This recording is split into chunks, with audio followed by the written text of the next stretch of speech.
राधे राधे दोस्तों, जय माँ संतोषी। दोस्तों आज के वीडियो में मैं आपको संतोषी माता के व्रत की विधि बताऊंगी, कब करना है, कैसे करना है। तो दोस्तों इस व्रत को शुक्रवार के दिन लिया जाता है और सर्वप्रथम सुबह उठ के हमने स्नान आदि करना है, घर की साफ़ सफाई करना है और किसी भी कमरे में माता रानी का हमने स्थान बनाना है। तो वहाँ पे साफ़ स्वच्छ कर देंगे और वहाँ पे हल्दी से बनाना है हमने स्वास्तिक बना के उसके ऊपर हमने कोई भी चौकी भी पटरा रख सकते हैं। उसके ऊपर हमने लाल रंग का कपड़ा बिछाना है, उसको भी शुद्ध करना है। 2 लोटों में हमने जल भर देना है और उसमें थोड़ा थोड़ा गंगा जल डाल देना है और इस लोटे में से हम आचमन के लिए जल रखेंगे। तो इससे हमने सारे सामान को शुद्ध करना है। शुद्ध करना जरूरी होता है माता रानी के सारे सामान को। और उसके बाद हमने थोड़े से चावल लेने हैं, उससे माँ का आसन बनाना है। तो यहाँ पे हम माता का आसन बनाएंगे। उसके बाद इसमें सर्वप्रथम गणपति जी का भी पूजन किया जाता है। अगर आपके फ़ोटो में गणपति जी हैं तो आपको अलग से विराजमान करने की ज़रूरत नहीं है तो करना पड़ेगा। दूसरा फ़ोटो रख सकते हैं गणपति जी का। इसमें माता रानी के पिता हैं गणपति जी, तो उनका पूजन भी ज़रूर करना है।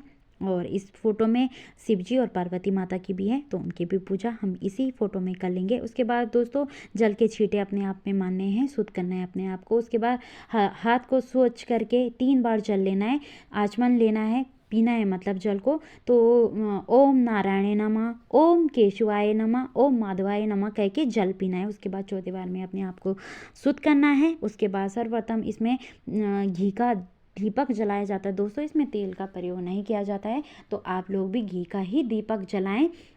उसके बाद आप संकल्प लेंगे, माता रानी से प्रार्थना करेंगे दिया जलाने के बाद, हे माँ, मैंने आपके इतने व्रत लेने का संकल्प लिया है। किसी भी विशेष मनोकामना को कहकर आप व्रत को शुरू कर सकते हैं। मेरी इस व्रत को, सारे व्रतों को पूर्ण करने में मेरी सहायता करना। कोई भी भूल चूक हो जाए उसकी भी माफ़ी मांगना। उसके बाद अपने मनोकामना को बोल के हमने व्रत शुरू करना है। उसके बाद हमने थोड़े से चावल का आसन फिर से लगाना है। वहाँ पे हमने जो जल का लोटा है दूसरा वाला उसको रखना है। उसके ऊपर हमने आम के पत्ते रखने, 5, 7 या 11 कटे फड़े नहीं होने चाहिए। अगर आम के पत्ते नहीं है तो आप नहीं रख सकते हैं, कोई बात नहीं है। और उसके बाद दोस्तों हमने सर्वप्रथम करना है गणपति जी की आरती। तो गणपति जी को सबसे पहले पूजना है, तो गणपति जी को टीकाकरण करेंगे। टीकाकरण करते टाइम बोलेंगे वक्रतुंड महाकाय सूर्यकोटि समप्रभा निर्विघ्नं कुरु मे देव सर्व कार्येषु सर्वदा।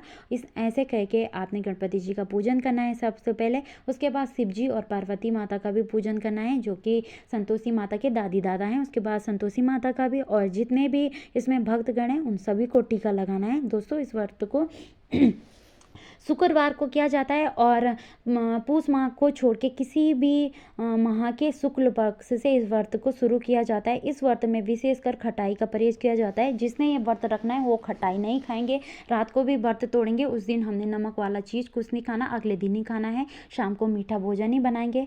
और दोस्तों परिवार में अगर कोई गलती से खट्टा खा ले तो उनको प्रसाद नहीं देना है। और पहले ध्यान रखना है कि अगर नहीं खाया है तो उनको प्रसाद देना है। जिनने नहीं खाया उनको दे सकते हैं, और जिन्होंने खट्टा खाया होगा उनको प्रसाद नहीं देना है।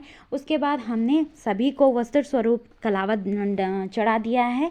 और आप हो सके आपके पास चुन्नी है तो चढ़ा सकते, नहीं है तो कोई बात नहीं। मेरे पास दोनों थे, मैंने दोनों चढ़ा दिए।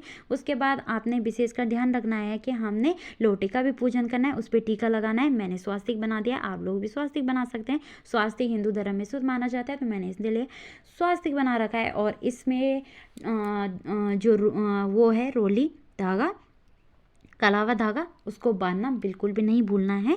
तो हमने यहाँ पे लोटे का भी पूजन कर दिया है। संतोषी माता को लाल रंग अति प्रिय होता है, तो इसलिए दोस्तों जो स्त्री है वो लाल वस्त्र ही पहने, और जो मतलब लाल पीले वस्त्र पहन सकते हैं, और जो पुरुष है वो लाल सफ़ेद रंग के वस्त्र पहन सकते हैं। हमने यहाँ पे धूप का भी, दीपक का भी पूजन कर दिया है। सबका पूजन करना है। सभी को हमने यहाँ पे फूल अर्पित करने हैं। फूल किसी भी रंग के मिल जाए, लाल रंग के मिल जाए वो तो और भी बढ़िया हो जाएगा, क्योंकि संतोषी माता को लाल रंग बहुत प्रिय होता है। और संतोषी माता को गौ माता भी प्रिय होता है, तो इसमें हम गौ माता का भी पूजन करेंगे। दोस्तों जिस तरह से मैं अपने व्रत करती हूँ इसी तरह से मैं आपको व्रत विधि बता रही हूँ। दोस्तों मैं सुबह के टाइम कथा पढ़ लेती हूँ और सुबह भी आरती करके शाम को भी दोबारा से आरती करना है, उसके बाद ही अपने व्रत को तोड़ती हूँ। यहाँ पे हमने गुड़ चने का प्रसाद रख दिया है, और पूजा के बाद माता रानी को गुड़ चने का प्रसाद चढ़ाना भी बिल्कुल ना भूलें। और इसमें हम दिन भर में केले ही ले सकते हैं, क्योंकि केला एकमात्र ऐसा फल है जो मीठा, वो खट्टा कभी नहीं होता है, मीठा ही रहता है। कच्चा हो चाहे पका हो, मतलब खटाई इसमें बिल्कुल नहीं होता है। उसके बाद हमने लोटे में एक सिक्का डाल देना है, एक चुटकी हल्दी डाल देना है, एक चुटकी हमने यहाँ पे चावल डाल देने हैं, एक चुटकी सिंदूर डाल देना है और एक पुष्प डाल देना है। ये करना बिल्कुल भी ना भूलें। उसके बाद हम इसके ऊपर प्रसाद को रख सकते हैं। और दोस्तों इस व्रत में विशेषकर खटाई का ही परहेज किया जाता है। जो ये लोटा है, इस लोटे को शाम के आरती के बाद अपने घर में चारों तरफ इसके छींटे मारने हैं इसके जल से। और क्या बोलते हैं, उसके बाद इसको हम तुलसा जी में शीश देंगे। और जो प्रसाद है सभी को प्रसाद देना है। और व्रत तोड़ने से पहले सबसे पहले आपने भी प्रसाद को ग्रहण करना है और उसके बाद ही व्रत तोड़ना है। उसके बाद हम कथा में जितने भी वो माता है जितने भी उनमें चित्र हैं सब पे टीका करेंगे। और विशेषकर ध्यान रखना दोस्तों, दाहिने हाथ में गुड़ चने का प्रसाद लेना है, तभी कथा सुनना है। पूरे कथा के टाइम हमने प्रसाद को हाथ में रखना है। कथा खत्म होने के बाद उसके बाद हमने अलग से कटोरी में रख देना। ये हमने गाय को खिलाना है दोस्तों, तो इसको फिर अलग रख देंगे। उसके बाद हम आरती करना शुरू करेंगे। सर्वप्रथम हम गणेश जी की आरती करेंगे। आपको गणेश जी की जो भी आरती आती है उसको कहना है।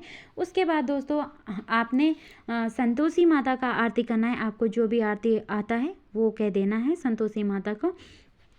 उसके बाद संतोषी माता का आशीर्वाद लेना है और अपने मनोकामना के लिए प्रार्थना करना है। कर लीजिए माता रानी का आप भी ये व्रत, आपकी मनोकामना ज़रूर पूरी होगी।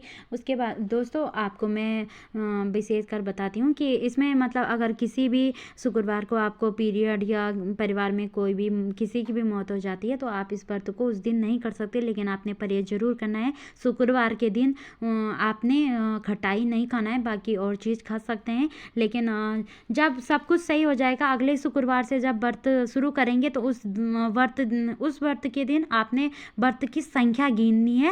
और संकल्प हर व्रत में नहीं लेना, पहले ही व्रत में संकल्प लिया जाता है कि इतने व्रतों का, बाकी बीच में व्रत छूट जाए तो उसके अगले शुक्रवार को हम जिस दिन व्रत शुरू करेंगे उस दिन गिनती गिनेंगे कि ये मेरा इतना व्रत है माता रानी के सामने, फिर व्रत शुरू करेंगे।